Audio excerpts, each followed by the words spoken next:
बात और कहते थे, तो ध्यान देकर सुनो। लोग कहते थे राहुल गांधी पप्पू है जी। तो राहुल गांधी ने साबित कर दिया कि पप्पू नहीं है, पापा है कि नहीं। इस चुनाव के बाद राहुल गांधी ने साबित कर दिया कि पप्पू नहीं, राजनीति का पापा है। तो जो लोग पप्पू कहते थे क्या उनको पापा मानेंगे? ये समझने वाला बात है। बोलने से पहले लोगों को 100 बार सोच। पहले उनके 19-20 राज्यों में उनकी सरकारें थी, आज 14-15 में जाकर सिमटे हैं। समझिए कि मोदी अब ढलान की तरफ जा रहा है, इनका सूर्यास्त का टाइम आ रहा है। और कर्नाटक के चुनाव ने यह साबित कर दिया कि अब मोदी राज की समाप्ति का वक्त लग रहा है, आ गया। आ रहे हैं तो फिर धार्मिक उन्माद, धार्मिक बातें शुरू। जबकि के इलेक्शन कमीशन ने यह रूल बनाया है कि कोई भी पार्टी धर्म के आधार पर इस देश में राजनीति नहीं करेगी और वोट नहीं मांगेगी। फिर भी एक प्रधानमंत्री देश होकर के जिम्मेदार व्यक्ति, इतनी बड़ी कुर्सी पर बैठा हुआ व्यक्ति धर्म के आधार पर वोट मांग रहा है और इलेक्शन कमीशन गूंगा पाड़ा बैठा हुआ है आज के टाइम।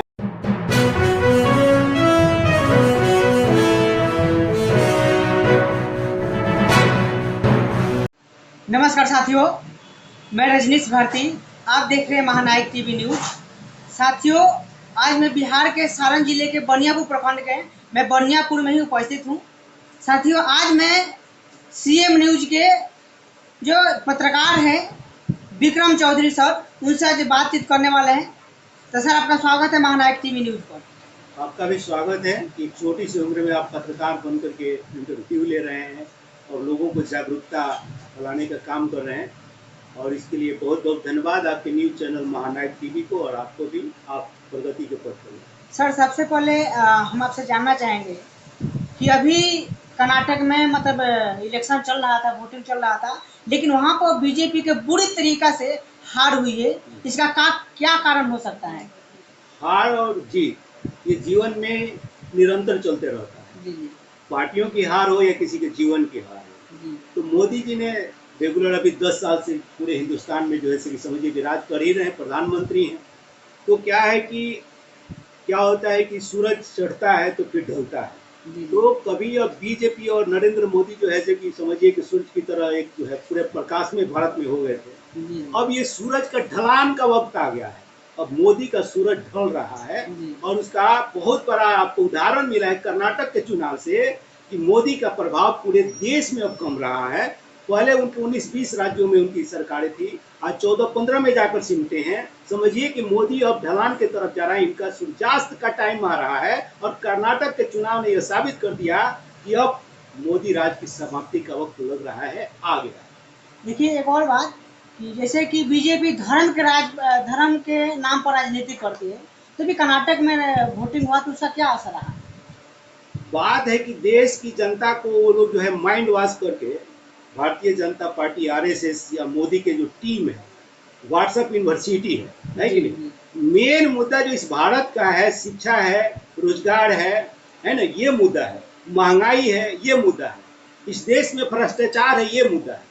ये क्या करते हैं, इन मुद्दों से ध्यान भटका करके वो क्या करते हैं, हिंदू मुस्लिम है कि नहीं, India Pakistan, China Pakistan, India. तो ये जो इस तरह का आदमी के दिमाग को क्या करना, कन्वर्ट कर देना और इमोशनल भावनाओं में बहा देना। ये भावनाओं के, भारत की जनता क्या है, इमोशनल है, भावनात्मक है। उनके भावनाओं से ये लोग खेलते हैं। भारतीय जनता पार्टी, आरएसएस और मोदी के जो लोग हैं, उनके भावनाओं को फरका कर उस तरह से क्या करते हैं, धार्मिक उन्माद को फैला देना। और धर्म के नाम पर जानते हैं ये भारत के लोग क्या है, जान दे रहे हैं कि नहीं। लेकिन कि धर्म सबसे बड़ा है। धर्म को ये नहीं मानते कि इंसानियत सबसे बड़ी है कि नहीं, किसी की रक्षा सुरक्षा यह सबसे बड़ी है कि नहीं। इस पर ध्यान नहीं जाएगा। इस देश की समस्या बेरोजगारी है, ये बहुत बड़ी समस्या इस देश की जनता की नहीं मानते हैं। लेकिन धर्म बहुत बड़ी समस्या है, इस देश की बेरोजगारी बहुत बड़ी समस्या है, भारत की जनता इस पर ध्यान नहीं देती है।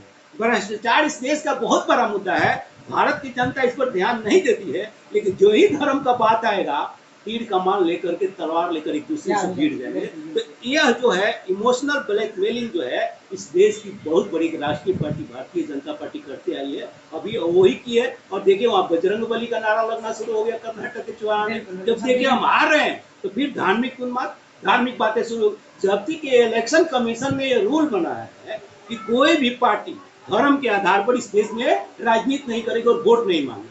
फिर भी एक प्रधानमंत्री देश होकर के जिम्मेदार व्यक्ति, इतनी बड़ी कुर्सी पर बैठा हुआ व्यक्ति धर्म के आधार पर वोट राजनीति मांग रहा है, करना, और इलेक्शन कमीशन गूंगा पाड़ा बैठा हुआ है। आज के टाइम में एक इलेक्शन कमिश्नर थे, क्या नाम था मैं तो भूल रहा हूँ, तो हमारे देश के इलेक्शन कमिश्नर जो थे टीएन सेशन साहब, जी समझिए कि जितनी भी इस देश की राजनीतिक पार्टियां थी, सबको राजनीतिक कले इलेक्शन क्या होता है उन्होंने सिखा दिया सिखा पूरे दिया, भारत बिल्कुल, में, है कि नहीं, बिल्कुल। और किसी से डरते नहीं थे। जो कानून है, इलेक्शन कमीशन जो है समझिए रिजर्व बैंक की तरह एक जो है स्वायत्त संस्था है, उस पर किसी का अधिकार नहीं है। बिल्कुल। वो जो है अपने कानून के तहत काम करता है, जिस तरह रिजर्व बैंक काम करता है। लेकिन आज आरबीआई भी उन्हीं के अधीन हो गया है। आपको मालूम होगा कि 3-4 गवर्नर को चेंज कर दिया इन्होंने, जी जी बिल्कुल। अपनी मर्जी का गवर्नर बैठाया। उसी तरह इन्होंने अपनी मर्जी का जो है कि इलेक्शन कमिश्नर बैठा दिया है।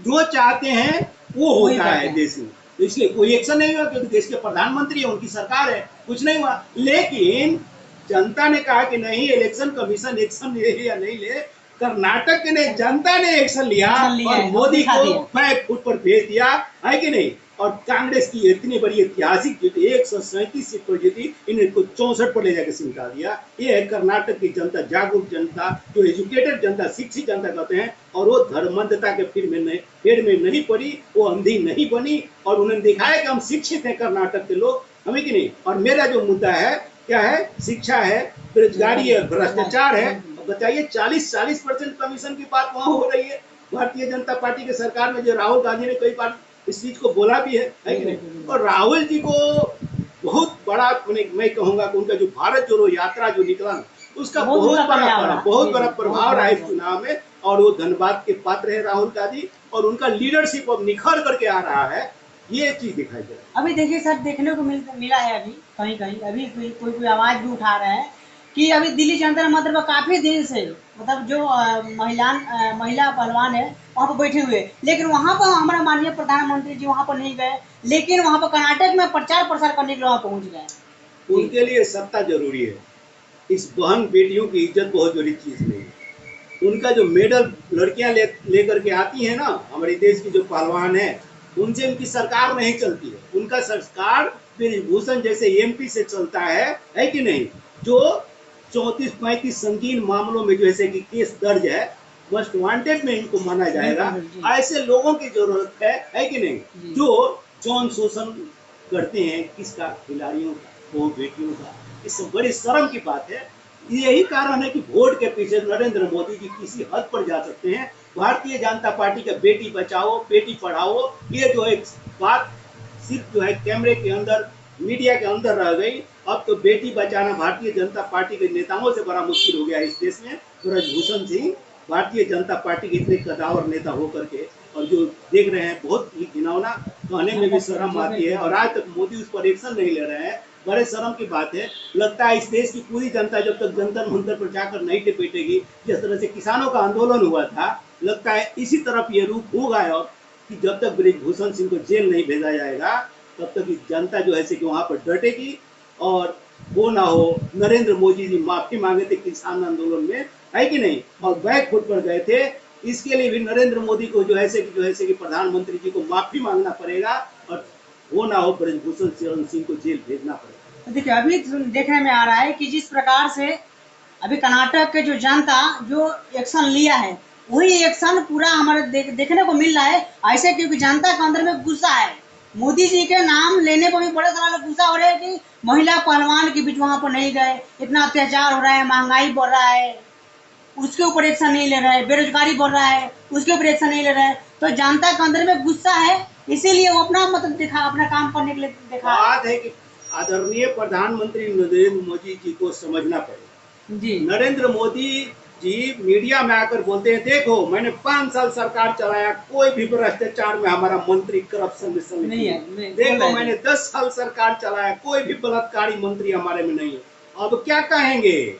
इसीलिए नरेंद्र मोदी एक्शन नहीं ले रहे हैं कि अब तो बोलना पड़ेगा कि मेरा अपना ही मंत्री इसमें पकड़ाया, है कि नहीं, हमारा ही सांसद पकड़ाया, उसको मुझे जेल भेजना पड़ा, इसलिए उस पर हाथ अभी डालने की कोशिश नहीं कर रहे। सोच रहे अंदर अंदर इसको सुलझा लें, ये मैटर सलट जाए कि आने वाले 2024 के चुनाव में जाकर बोले कोई भी भ्रष्ट मंत्री नहीं है, हमारे पार्लियामेंट में कोई सांसद नहीं है, कोई भी पार्टी के लोग हमारा भ्रष्ट नहीं, स्वच्छ छवि के हैं हमारे सांसद जितने हैं। इसीलिए नरेंद्र मोदी जी एक्शन नहीं लेते हैं, और जितने भी इनके भ्रष्ट लोग हैं इस पार्टी में उनके खिलाफ एक्शन लेते ही नहीं है। सच्चाई ये है। और दूसरे के खिलाफ जो भ्रष्ट नहीं हो, आम आदमी पार्टी का लीडर है कि नहीं, और शिक्षा मंत्री, देखिए उसको जेल भेजेंगे, कोई उसका सबूत अभी तो कोई खास नहीं मिल पाया है, सीबीआई, और देखिए उसको जेल में रखा गया। ये समझने की चीज है। साथियों, हम सर से बातचीत किए, कर्नाटक के जो मुद्दा था। आज ये पूरा वीडियो में क्या प्रतिक्रिया है, आप लोग कमेंट बॉक्स में बताइए। बातें रह गई। जी, जी। राहुल गांधी जी जो है अभी देश के अंदर मैं देख रहा हूँ उनका कार्यकलाप बहुत अच्छा रहा है और बहुत अच्छे काम कर रहे हैं। और पूरे, मेरा तो ये कहना, मेरा पर्सनली बात है कि जितने भी विपक्ष हैं, अगर राहुल गांधी को नेता मान ले और सारे एकजुट हो जाए विपक्ष, है कि नहीं, क्योंकि कांग्रेस एक राष्ट्रीय पार्टी है और कई राज्यों में उसकी सरकार है, और राहुल गांधी मान ली त्याग वो भी कर रहे हैं, इतना बड़ा उन्होंने काम किया है। तो राहुल गांधी के नेतृत्व में अगर सरकार, अगर चुनाव लड़ा जाए, पूरे विपक्ष एकजुट हो जाए, तो नरेंद्र मोदी का मुझे लगता है कि कहीं आता पता नहीं होगा, है कि नहीं। सारे सीटों पर नरेंद्र मोदी और भारतीय जनता पार्टी हार जाएगी। और जो लोग एक बात और कहते थे, तो ध्यान देकर सुनो, लोग कहते थे राहुल गांधी पप्पू है जी, तो राहुल गांधी ने साबित कर दिया कि पप्पू नहीं है, पापा है कि नहीं। इस चुनाव के बाद राहुल गांधी ने साबित कर दिया कि पप्पू नहीं, राजनीति का पापा है। तो जो लोग पप्पू कहते थे, क्या उनको पापा मानेंगे? ये समझने वाला बात है। बोलने से पहले लोगों को 100 बार सोचना पड़ेगा। किसी के बारे में कुछ भी बोल देना बातें अच्छी बात नहीं है। एक सम्मानित परिवार से, उनका परिवार इस देश के लिए अपना जो है कि शहीदी दिया है, लोग कुर्बान हुए हैं, है कि नहीं। कांग्रेस पार्टी इस देश के लिए जो है कि कुर्बानी दी है, लड़ाई लड़ी है आजादी की। और कुछ लोग, है कि नहीं, तथाकथित देशभक्त, अंधभक्त आकर के उनको पप्पू कहते हैं। बड़े शर्म की बात है, ऐसी बातें नहीं बोलनी। चलिए, बहुत बहुत धन्यवाद सर। साथियों, मैं आप लोगों का क्या पूरा वीडियो में क्या प्रतिक्रिया, आप लोग कमेंट बॉक्स में बताइए। मैं रजनीश भारती, आप देख रहे थे महानायक टीवी न्यूज, भारत की आवाज़। अगर फेसबुक पेज पर देख रहे हैं तो पेज को फॉलो कर लीजिए। अगर मेरे यूट्यूब चैनल पर नए हैं तो चैनल को सब्सक्राइब कर लीजिए। नमस्कार।